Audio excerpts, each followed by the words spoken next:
So we're here in Costa Rica.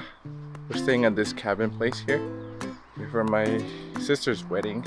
But yeah, while I'm here, let's talk about 5 strategies to help your YouTube shorts go viral, or at least to get views. And I'll give you a bonus tip, so stay watching to the end for that one.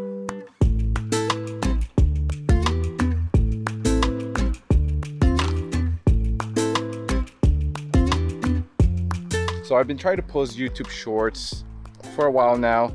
I try almost daily, and I also did an experiment where I posted 60 YouTube shorts in 30 days. If you haven't seen that video, go check it out. A lot of people have seen that and have found it valuable and informative, so I'll leave that link in the corner over here or in the description below.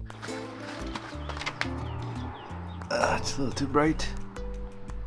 So one of the main keys is to increase audience retention to hopefully 99%, or to have a high average percentage viewed. And if you're able to keep people watching your YouTube short, the algorithm is going to keep promoting it. So that is the key to get people watching your video as long as possible. So the first tip to increase audience retention is to have a hook. I shall split your bones with my hook. So something that you can use to hook your viewer so they stop scrolling. And this will also help you get to the point of the video and to have great storytelling. So make sure you always have a hook.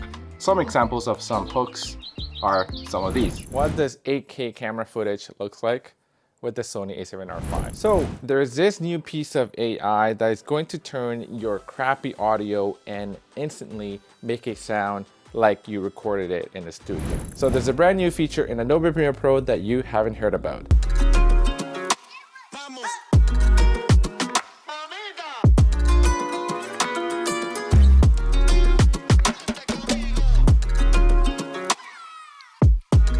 The next strategy is to use quick cuts. Don't stay in the same frame for more than 3 seconds.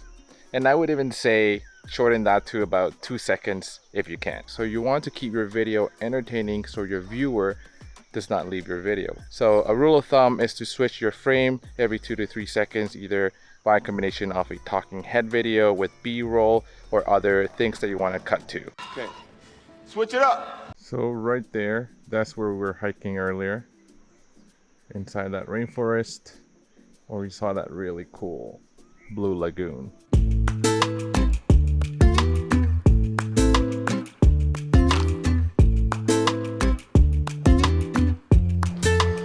So the next thing you can do is add keyframes to your video, particularly a scale keyframe. And what you can do with that is to add a little bit of a zoom in or a zoom out throughout your video. That is going to keep your viewers engaged, and it's going to keep viewers watching a little bit longer because you're going to be things like this. And you can use that to create a little bit of movement to an otherwise static talking head video. So very easy strategy, very good thing to do for a YouTube short. The next thing you can do is to add captions in your videos. This will give your viewers something to look at, and when there is text on screen, we as people tend to read what's on screen. So this will help your viewers not only watch your video, but also read your video at the same time that they're watching it. You can do captions word by word, or you can use text on screen to emphasize important points in your video. And there are a ton of free caption services out there, a lot of software that can add captions and generate captions automatically. YouTube does that, Premiere Pro does that, even CapCut, a free video editing software on your phone and on your desktop, they do that as well. So it's pretty simple to get them done.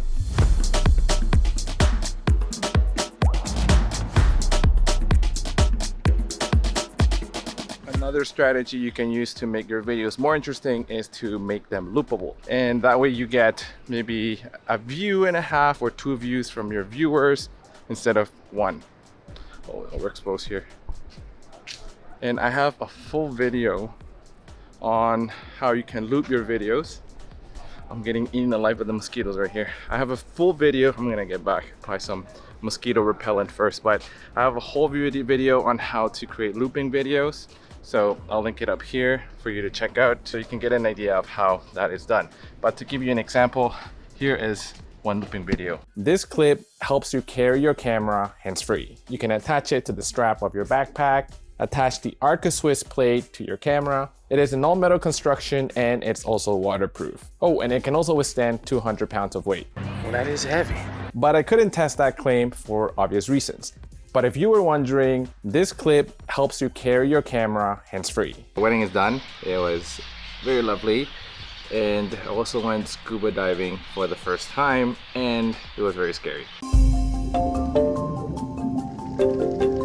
But anyways, let me go back to my last tip of the day. I hope that you can hear there are a ton of birds chirping over here. This is our last Airbnb in Costa Rica before I head back to Toronto. But anyways, the next tip is to exclude the CTA, the call to action.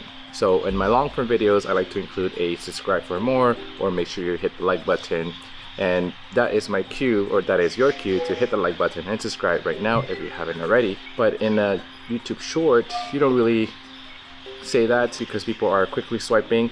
For myself at least, if I'm watching a YouTube short and somebody says please follow or subscribe, I tend to swipe up and do the complete opposite of what they're telling me to do. It wasn't a vicious swipe, it was a playful gesture. So instead of adding a call to action, just deliver your information, deliver your hook and your content, and maybe implement a loop in the video and just move on.